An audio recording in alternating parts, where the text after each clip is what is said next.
Oh, it's not on scanner anymore. Hey everyone! Well, welcome back to some more Let's Play Starcom Nexus. In the last episode, we constructed a new ship with 4 Havoc defense modules placed on it in order to deal with the Garantu located up here, but we didn't actually have to engage them at all.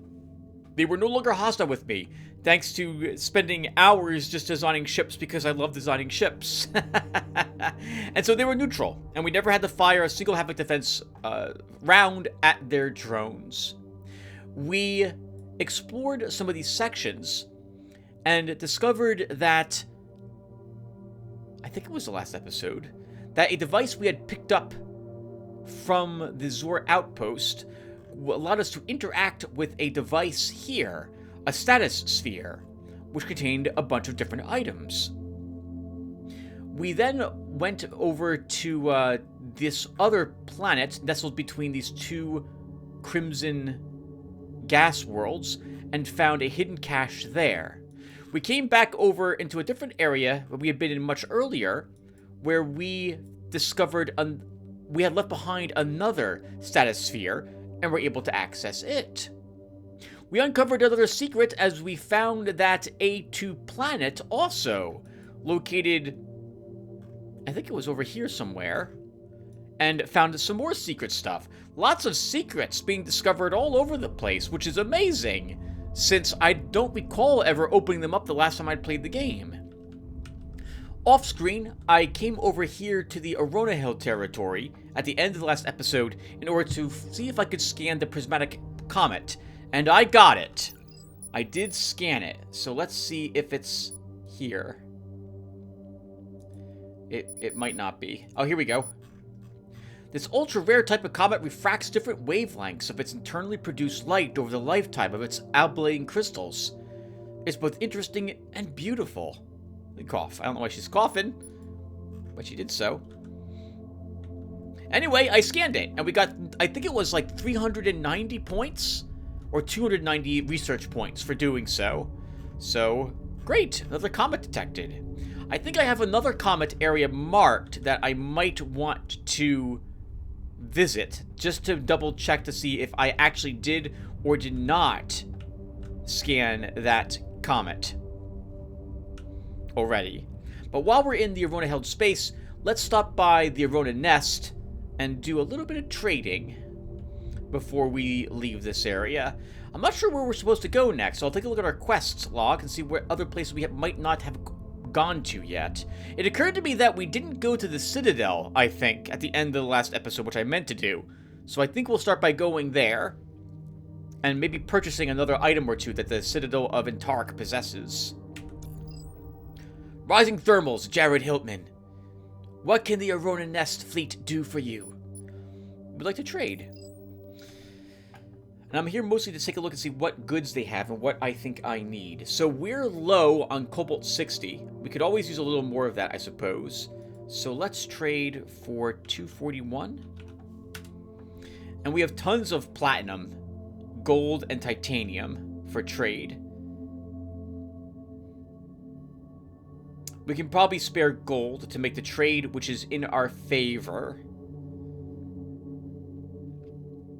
Yeah, let's trade some gold. So, right, last time I was here, I think I traded exactly for a perfect trade with after only entering 2 numbers. I think that deserves an achievement. Let's go for...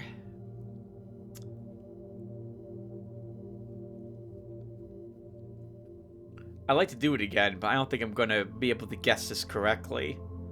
It's not quite... Gold is not quite valued at twice the cost of Cobalt 60. Let's go for 87.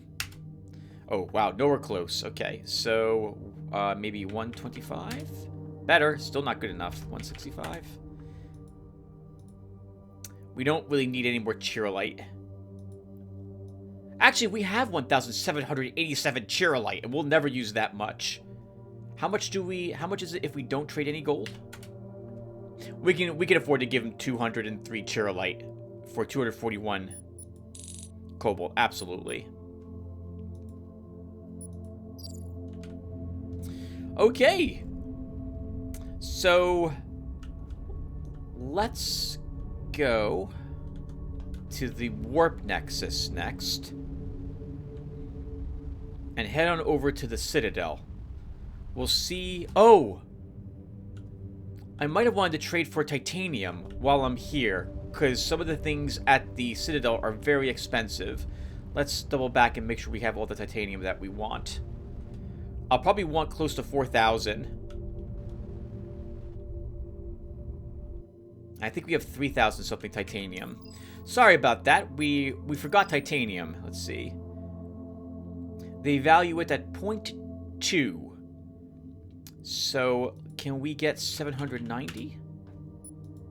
Very easily. Let's not crash into their planet. Let's also not crash into any of the strikers. Excuse me, little guys. And we'll head over to the Nexus. I forgot how beautiful the Lotaeri area is. It looks like there's a sunset in the background with the color scheme and the overlapping different nebula effects here. Right, gotta be careful. We learned last episode, or the episode before that, that comets can totally destroy ships if it flies straight through them. So, I didn't think it actually occurred that way. I thought they worked like planets, you could hover over them, but nope. What's going on? Why is my screen flickering that much? Don't flicker. That makes me nervous that something's wrong. Oh god, little striker, please don't get in the way. Okay, so let's go ahead and get out of here. This is the area I believe we were told about by the chief engineer. Wow, what the heck is happening?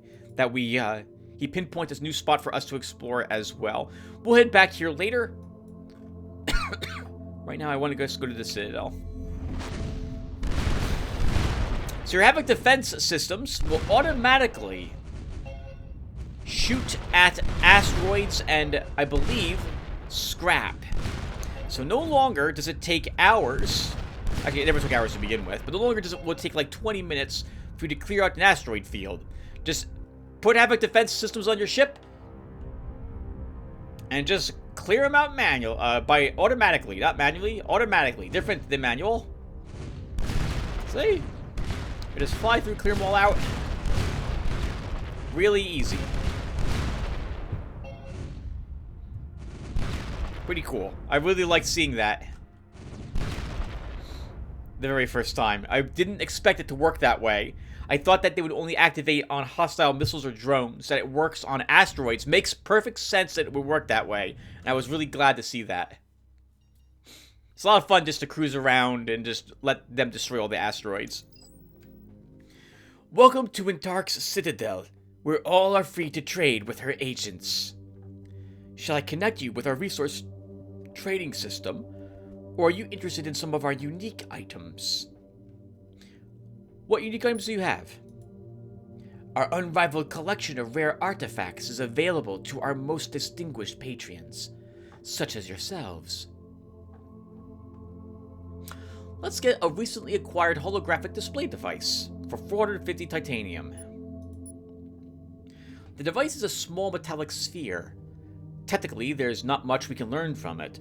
However, it contains a holographic projection of a freighter using a Nexus gateway to travel from another star system to the Citadel.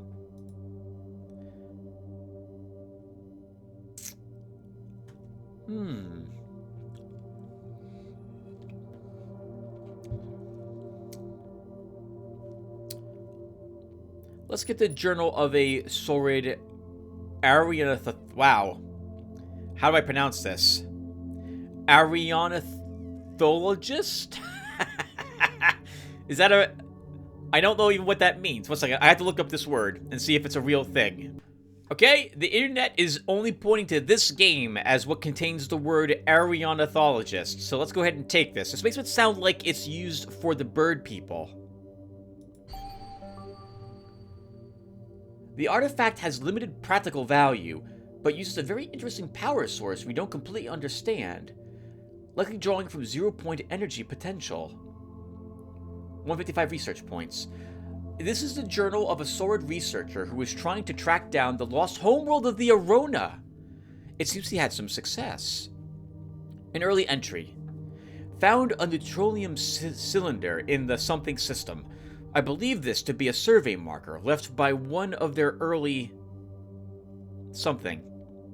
If I interpret it correctly, it gives the distance to both their nest whirlpool and a local star in their own units.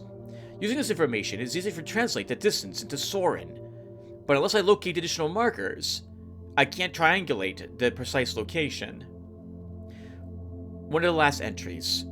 Purchased part of an alleged Arona ship's log from a black market trader. It describes passing near a Protent wreck picked clean just before reaching somewhere called Dying Cathedral. So we already knew all that information, having already discovered the Iona nest and their homeworld.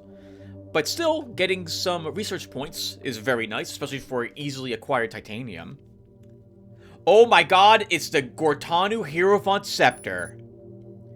It's expensive at 735 titanium, but we need this in order to give it to the museum. And this is the last of the items we need, I believe. A Gortano Hierophant Scepter for 735 titanium. This is a metallic scepter. Oh, is that right? This is metallic scepter.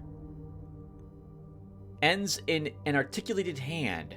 Judging from the transmission of our brief conversation, this looks like the severed arm of a sentinel.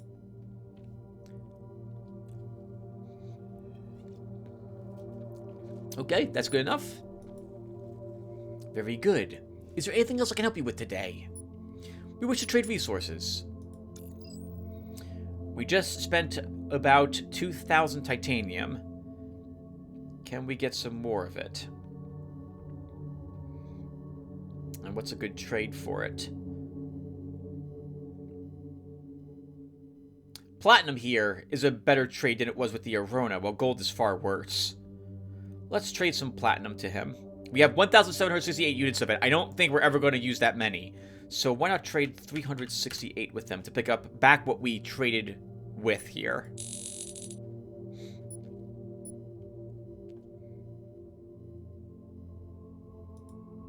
Okay. We'll come back out here later to purchase the last of the things.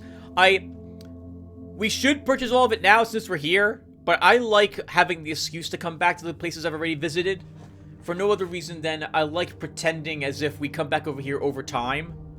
Like, maybe they don't have these objects for sale, and I like the excuse of flying through the asteroids and blowing them up by Havoc defense systems, so we'll come back here and take advantage of that. Okay, that's everything the museum asked for, except the Starcom uniform and a communicator, and we've got plenty of those. Yep. They didn't specify an old one. The holographic projection contains data sufficient to pinpoint a Nexus gateway. I've added its coordinates to the nav computer. Oh, I don't think I detected that before. Hey! I think this one showed up. Alright, we'll go and take a peek at that after I take the excuse to blow up a few asteroids before we head to this own Nexus. And we'll go to the museum next.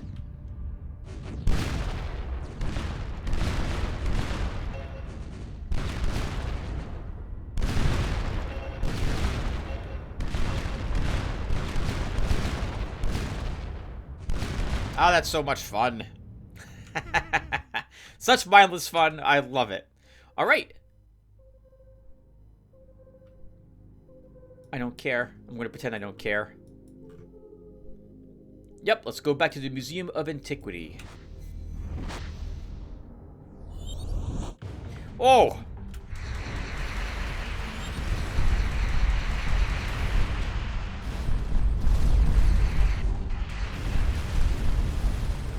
Their weapon systems fire very quickly, their missiles, and they're going to get through my Havoc defenses. Oh god, we're dying. We're going to die.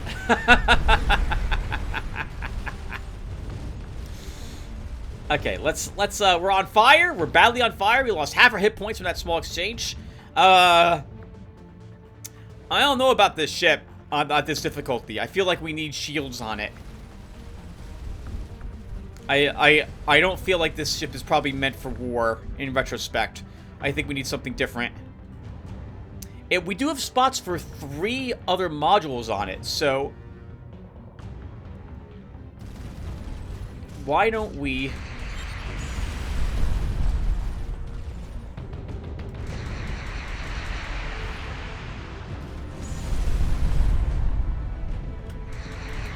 why don't we go ahead and upgrade it, and then come back over here to test the upgrades, as it were.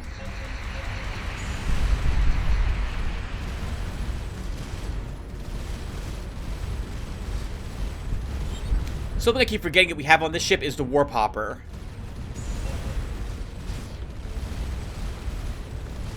I arguably should be charging it right now, in fact, but I'm always nervous I'll accidentally release the E button.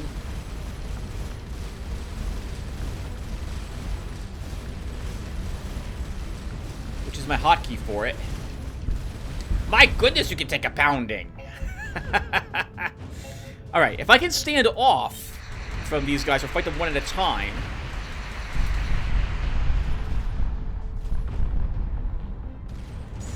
we won't have any issue. But having so many of them to deal with is a bit tricky.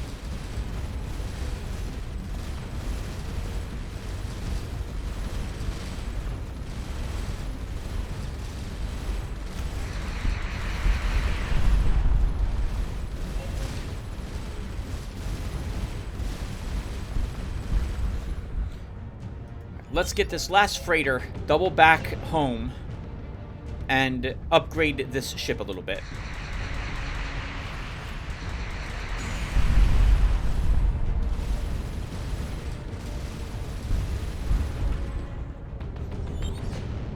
Oh wow, and a whole other fleet just warped in. Okay, so... and they're right near the Nexus. Let's destroy them really quick.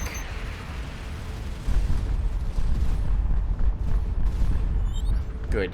Got the one that launches missiles.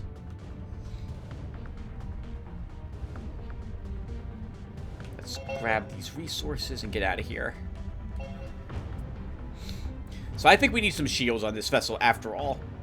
It was designed to handle the Gortanu, but I don't think it will actually handle them very well either. I'm too far away. I drifted away from this thing, didn't I? Yes, I did.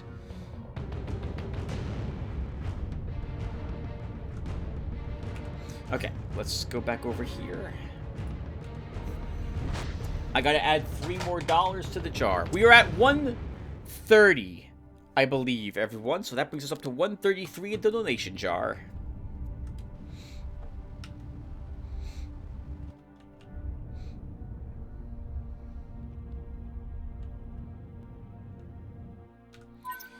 Okay, so we need more crew to make up for the bit we lost. So, I really like the look of this, so this is going to be a bit awkward because I don't really want to change it. But I'm going to have to. We can have 3 more modules here, so I'm going to add... oh, where am I going to add these?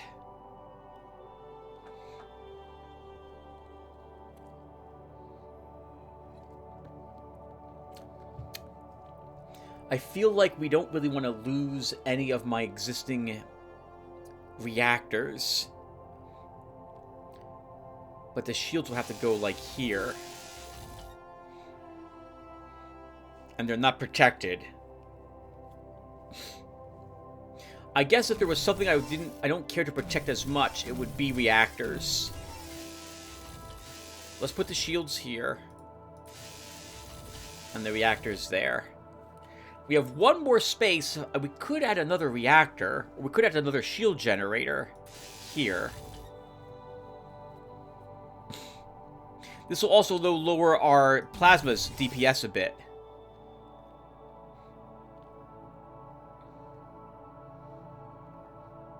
Let's just add these.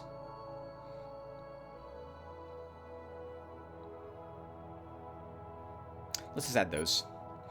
Okay, and for research, we have 778 points, and I don't think there's anything else we really need to hold up and save for, unless there's some sort of special project over here that we'll want.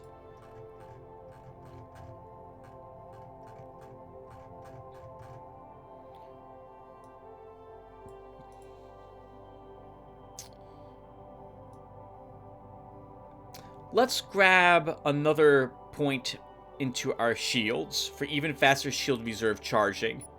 Magneto-reluctance.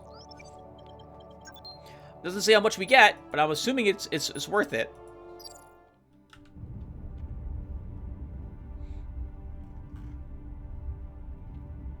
I'll head back out here again with the same... Well, not quite the same ship. Slightly different ship. I'll get a chance to test it against the Vendari again. Let's see.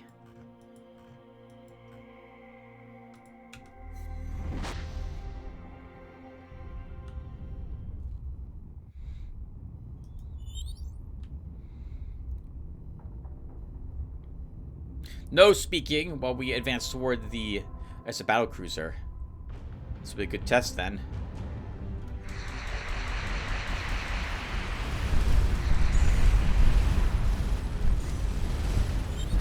You know, we never took the later upgrades, the last upgrades for our plasma turrets.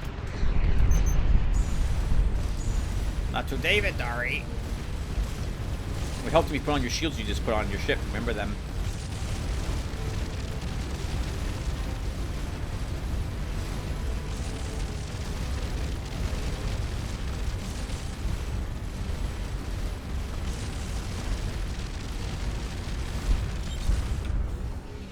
That worked out rather well.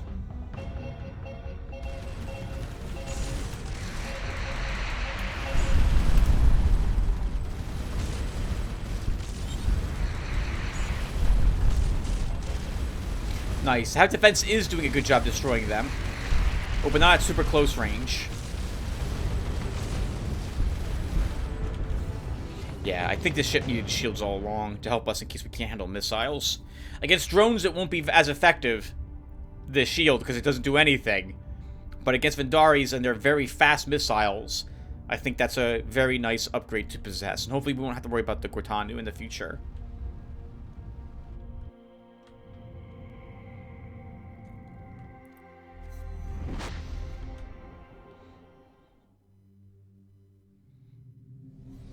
We have hostiles and the friendly. These are... I can't tell what they are. This is where the museum is. These things are closing on us. Let's see what the hostiles first. They're Vendari.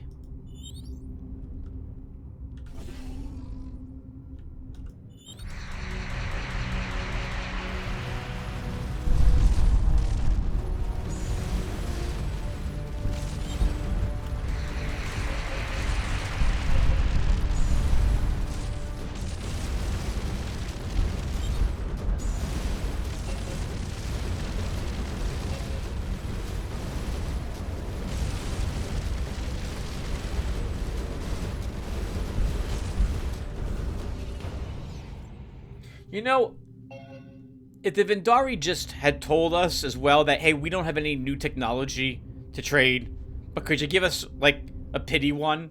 I'd be willing to say yes to that. But they're giving us the same garbage every time, and it's something that isn't actually accurate or correct, in so much that there's flaws with the algorithm they've been trying to pass off as some technology. It's just unacceptable to me. I'm not willing to trade with them again or make amends if they continue to lie about it. I'm not willing to do that. I'm not doing that. The museum curator and the planet's executive administrator greet the team at the spaceport. The Museum of Antiquity must be a very popular attraction. They inquire on the progress of your collection. We've got all the rare items you requested. The devices attached to the uniform are a set of advanced communications, scanning, and computer systems. Their memory banks include a large quantity of Starcom technical data, as well as some kind of algorithm. I guess the reason why she's being a bit cryptic here is because you can get all the keys that you need without ever discovering that you need it. Analysis confirmed, it's another one of the key filter algorithms. That's a total of 6. They are delighted with the new acquisitions and gladly surrendered the old uniform and Mooring Star devices. The administrator seems surprisingly more interested in Final Hope's uniform and communicator than the artifacts we spent so long tracking down.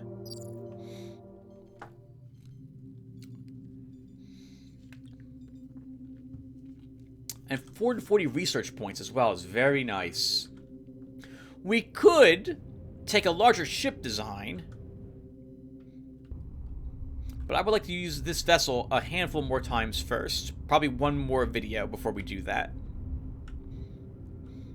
Or at the very least, I guess we could spend the research. We could spend the research points to unlock the technology and not use it right away. When I ended the last game, I had one more size upgrade. I think that was the Dreadnought upgrade for 65 modules for my ships.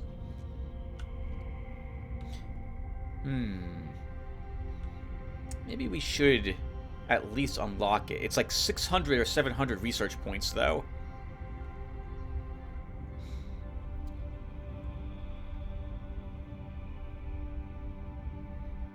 I'll think about it. Okay, well, we've got 2 more locations. This one, I think, is the one that we've had here for a while.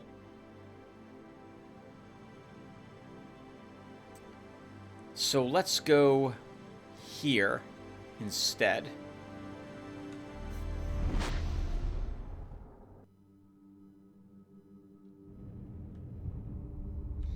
And we'll start by visiting the sun.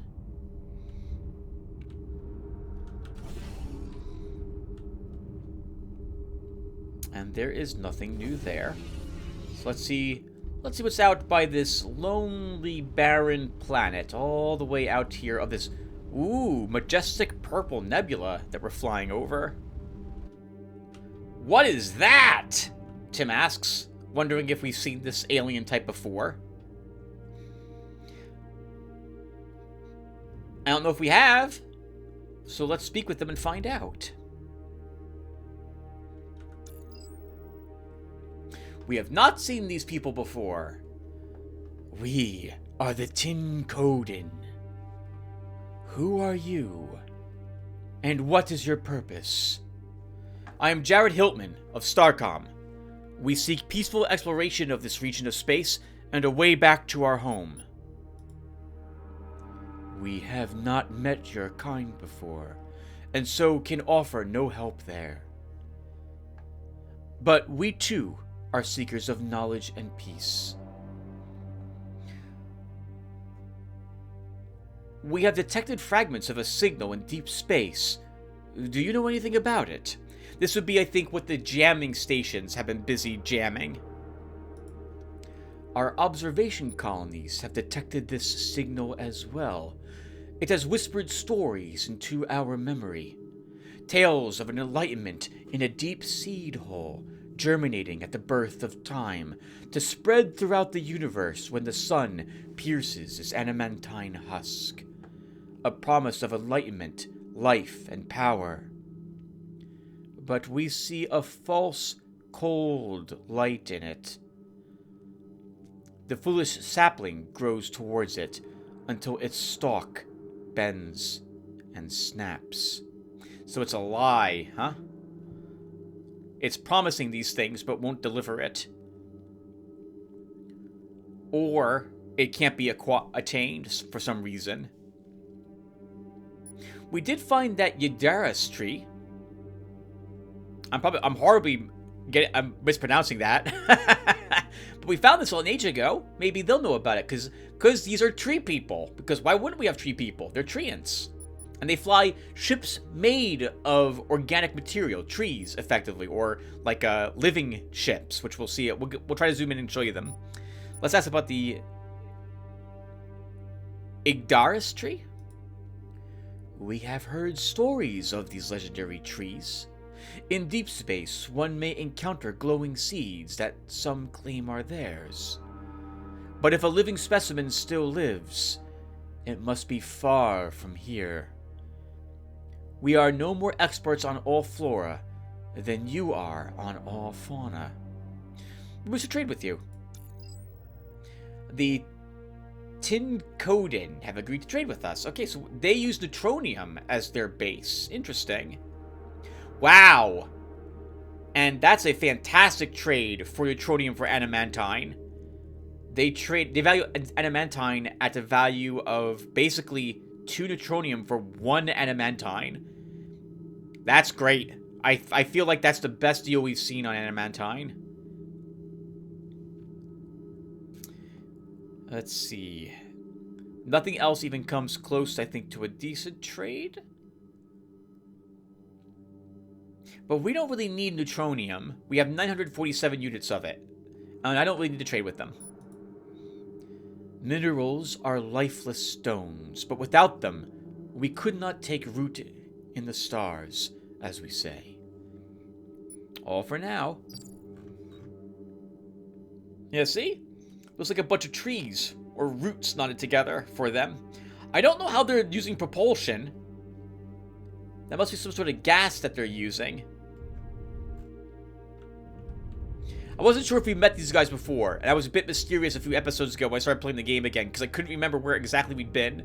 So, cool that we met yet another race. Oh, sorry about that. There's nothing I need from you. I want to scan the planet. No surface anomalies detected.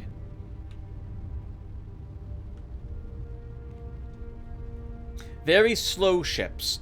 I've never fired upon or been fired upon by them, so I don't know what type of weaponry they use as a heads up. I don't see any weapon systems on the ship, but that doesn't mean they don't have any.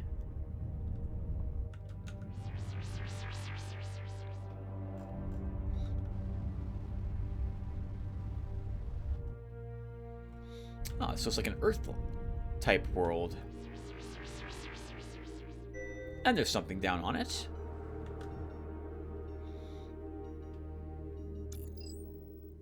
A ruin of some sort.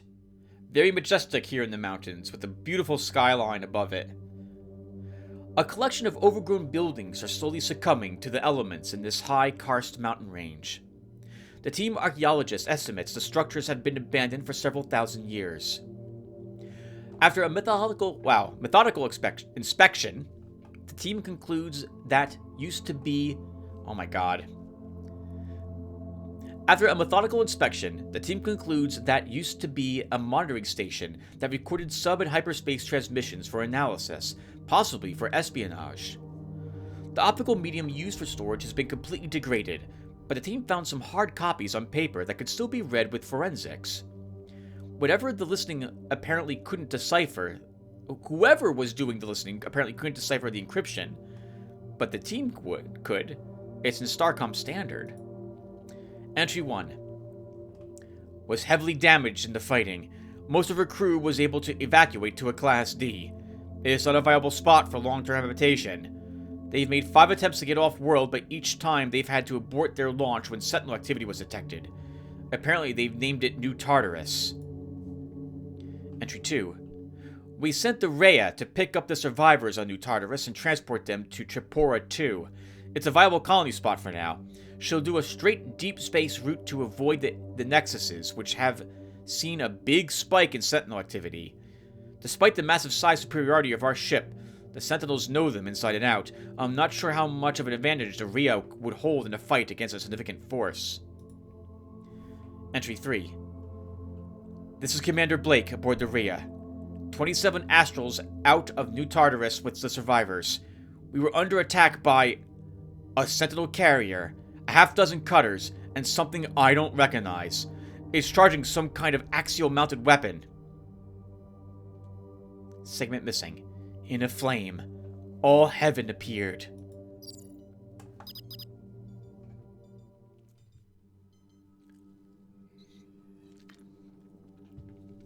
Mission log updated. The data from that monitoring outpost recorded an encounter between Starcom crew and a Sentinel fleet.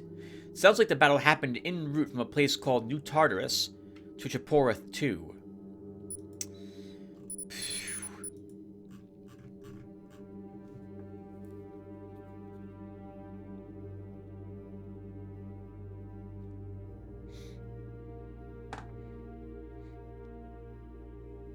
I don't know if we found a new... Well, hold on. Let's take a look. Maybe we'll get lucky. So if we look for...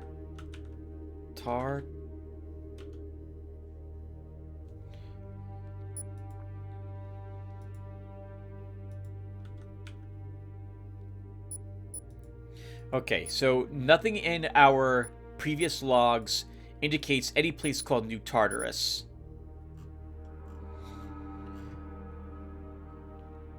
So how about,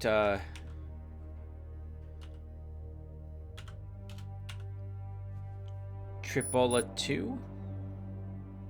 Chapura. Okay, so if these planets are still named the same, which, and some race on them, or there's some civilization record on these planets that would call them this, we have not discovered it.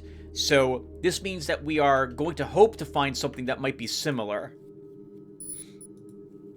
We haven't found it yet, though, the results of that combat, because we have not located... sorry, it's a quest in our quest log. This wouldn't be here if we already discovered this.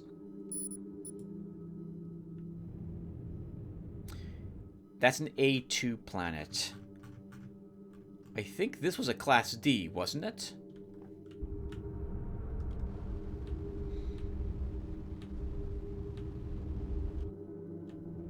I do wish it told me what class of planet this was when we fly over this, because I'm not sure what it is. Okay, we'll spend time looking off camera for it, not on camera. Let's take this warp portal.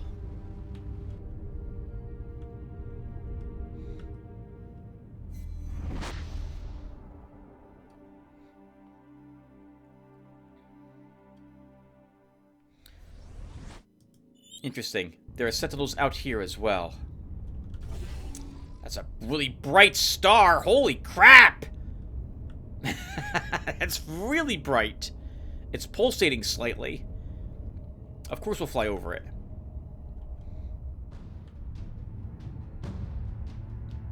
Okay, and nothing.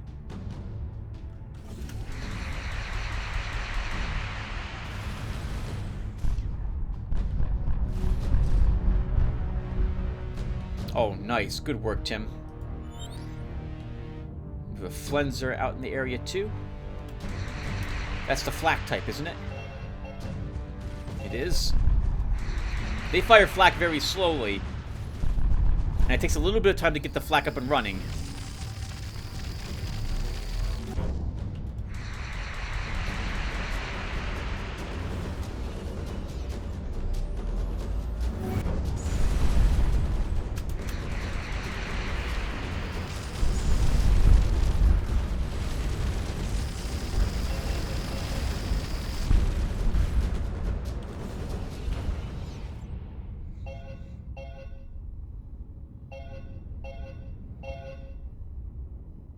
Okay, not bad.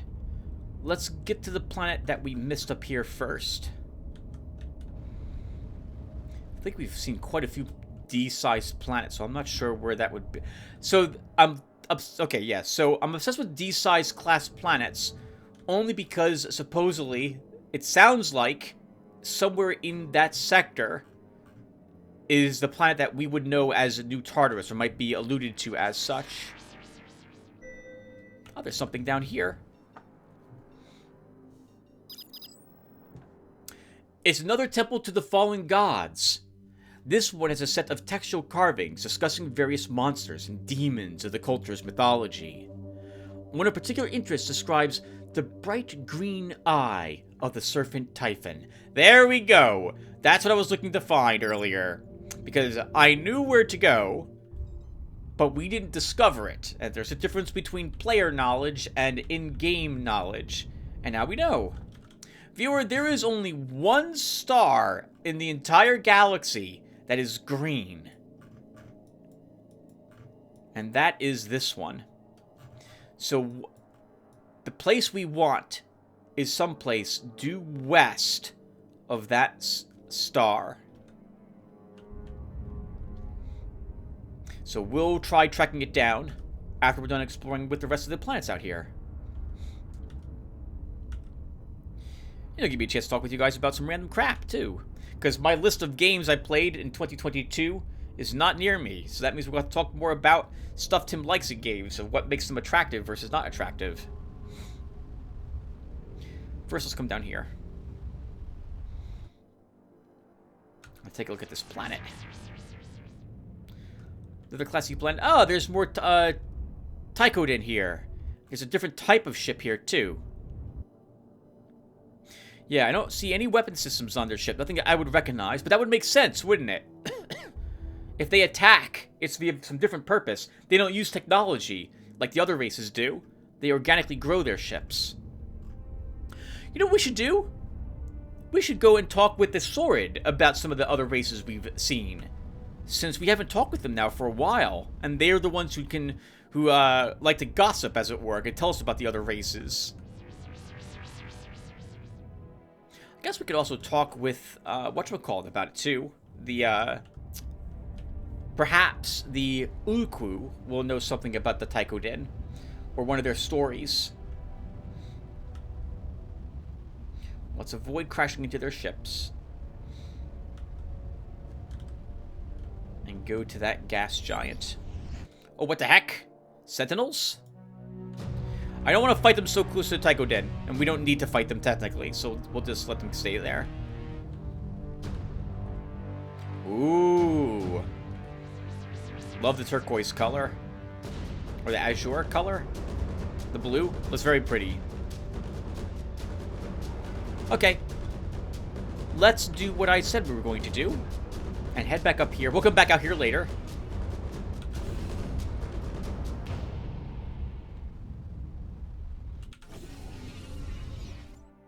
Yeah, why is the sun doing that? The star doing that, I wonder.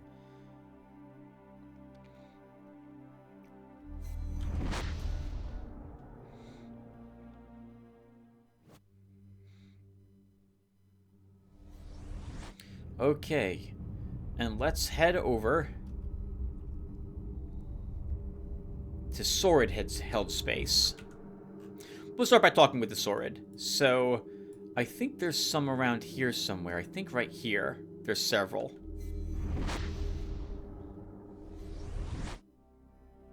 Chitek, no Saurid.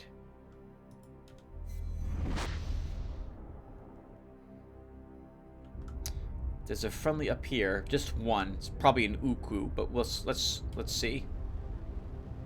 Nope, it's a Saurid Explorer. We'll give it a chatting to. Hello, little guy. Been a long time since we visited you guys, I think. Hail again, friends! Your presence warms us like the sun on a basking rock. How we may be of service to our Starcom friends? We have some questions about the races of this region. Which race in particular? Oh, okay. Nope, never mind. They haven't met any of the other races. Once I said of this region, I realized, oh, this might be a mistake. I was assuming they've met all the races. Have you encountered the Araona? Yes. They are a proud and powerful race, although their adherence to their internal rule of law seems a bit absurd when they have no means to change their laws.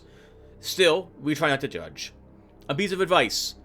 In social and diplomatic settings, it is considered a breach of protocol for a visitor to introduce themselves for asking whom they are meeting. No more questions about that. So, we have some questions about this region of space. What specifically are you curious about? Oh, interesting. We haven't asked about either of these. I mean, we already were able to... No, okay, this is the nebula that's guarding the Dyson sphere. And we don't know anything about Eos, so let's talk about both of these things. We encountered a dark nebula region with high energy discharges. That is known as the Chaos. Some superstitious cultures believe that it is the domain of Eos and is haunted by ghosts. Or perhaps the monstrous children of the Progent. The truth is, the region is lethal to the powerful energy storms. No ship or life form could survive long inside. What is Eos? Depending on who you ask, it is either a paradise of enlightenment or a false promise of the same to lure the wicked to their doom inside a well of darkness. Of course, those are myths. But our archaeological research has shown references to something called Eos and Progent artifacts, so the myth may have some seed of truth to it. No more questions about that. Was there anything else you wish to discuss? No, we'll be on our way. Interesting. That makes me think that the Dyson Sphere is the pit of darkness. I wonder if after we get all the jamming signals dealt with, if it points to the Dyson Sphere. Guys, I can't remember, or I wouldn't allude to the fact that it might be the case. It's been a long time since I beat the game, some 6 months now. Okay, so we are going to go here next.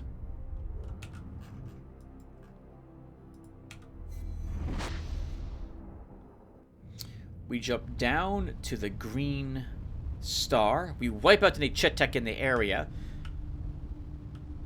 And then we head due west.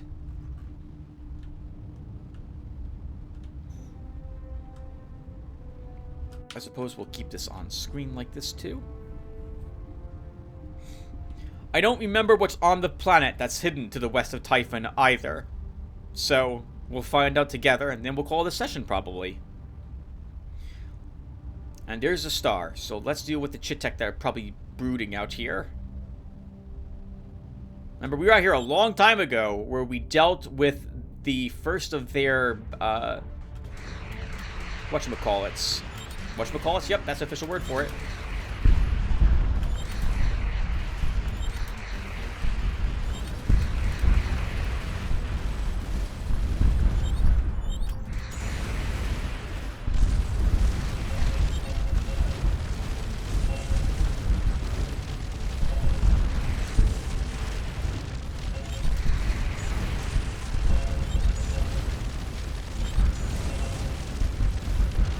Oh, it's so much fun to be basically invulnerable to the poor Chetek.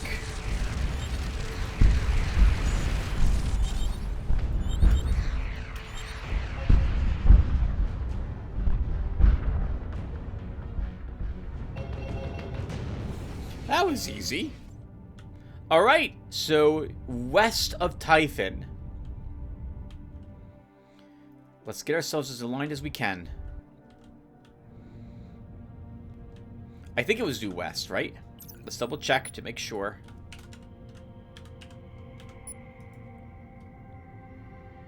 We've learned that the hidden redoubt is due west. So once again, this doesn't make much sense to say west.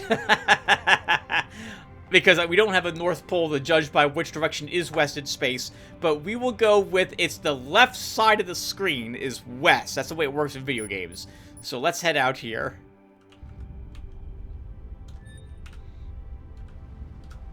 Okay, so we're talking about FPSs, I think, last time, and how I like when games add more things to it to increase the difficulty, rather than increase the hit points and the damage that these things do. Because I don't like bullet sponges in games.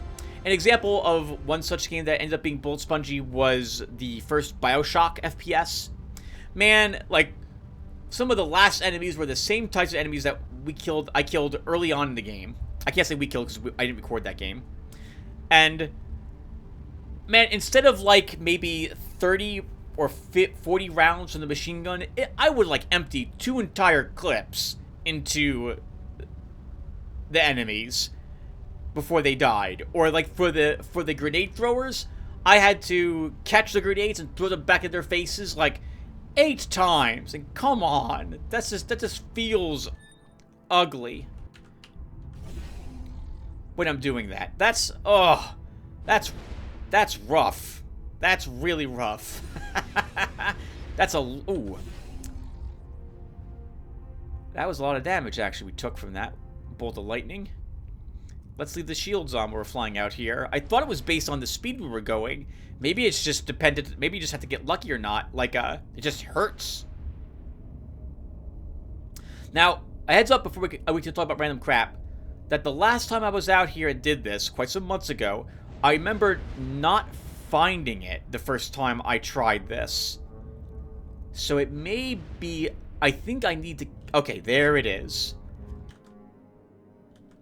Okay, so we did locate you.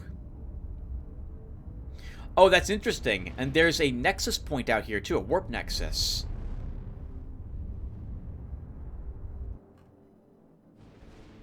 Dark world indeed. Now, I knew this was out here. We probably could have flew out here earlier to get it.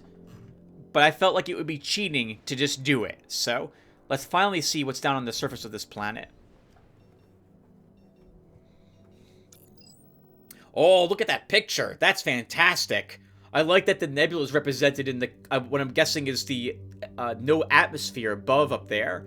That those aren't clouds, that's a nebula we're seeing. I guess that's our lander down there, too. The high-energy nebula storms raging around this world unleash a near-constant stream of sterilizing radiation, rendering the surface completely uninhabitable. Many of the planet's craters have large holes that team's geologist is unable to explain. Using the information discovered in the temples of the fallen gods, the team is able to locate one crater in particular that matches the location of the secret redoubt. The crater connects to a massive network of natural caves, but a faint energy signal leads the team to an area deep underground with a large artificial vault. Using plasma cutters, the team is able to gain access. Within is a large habitat and an advanced computer system that doesn't appear to have been used in quite some time. Access the computer's databanks. The databanks contain a large amount of data related to Starcom technologies, as well as an algorithm of some kind. 410 research points. And let's hear it. That's another one of the key filter algorithms. That's a total of 7. Surprisingly, the computer databanks are in Starcom standard, at least partly. The majority of the storage is taken up by a single file. Judging from the metadata, it is the uncompressed backup of a data crystal. The rest of the storage contains experiment logs. The experiments seem primarily focused on modifying human DNA. The purpose of the modifications is unclear. A few of the changes would confer benefits, but many seem designed purely to render the subject unrecognizable as human, both at the genetic and phenotype level. Over time, the experiment logs become less and less coherent, as if the experimenter no longer understands their own experiment, or even their own language. Talk Pillman! My math isn't as strong as Dr. Pillman's, but looking at the pieces of the filter algorithm, we found... Oh, look at the filter algorithm we found. I'm now seeing a coherent structure. We should talk to Dr. Pillman. Apparently, Talk Pillman, the variable, needs to be filled with something. Alright, let's get out of here before our ship is destroyed by these storms.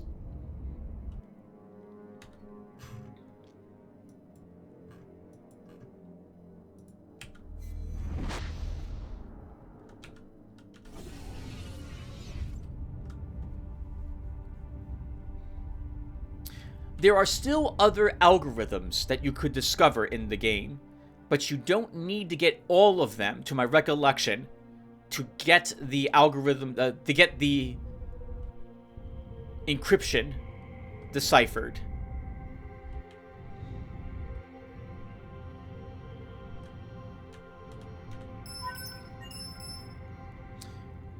Okay, I don't think we lost any people who were out there recently. Alright, let's talk with Lieutenant Commander Victor Pillman. We now have enough of the algorithm to recover the key. I've added an entry to the research database in the special projects section.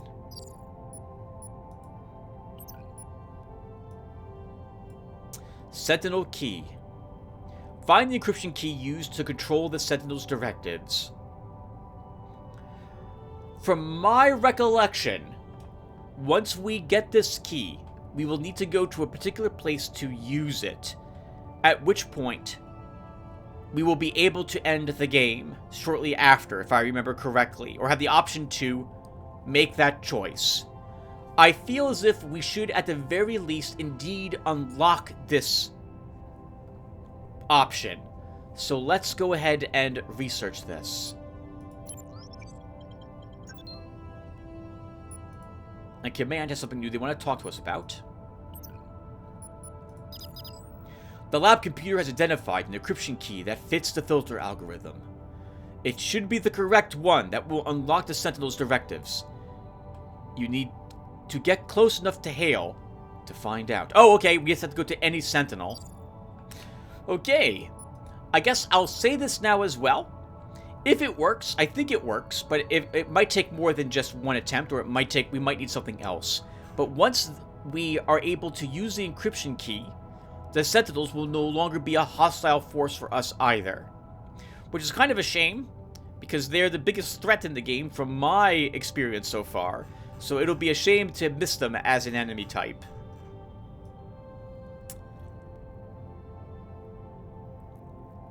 I'm thinking we're going to spend some points here to improve our plasma weaponry.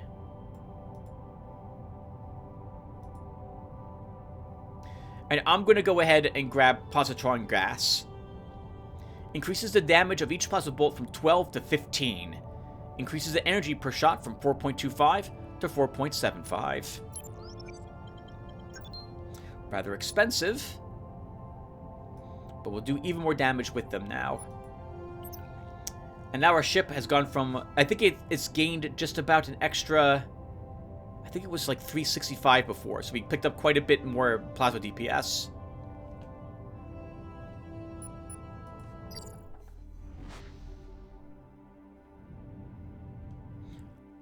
I heard something warp in or out. Okay, well then let's stop here, everyone, because it feels like we've played for close to an hour. And when we come back, we will go and find some Sentinels, hail them, and see what we can learn. I will see you guys then. Thanks for watching, everyone.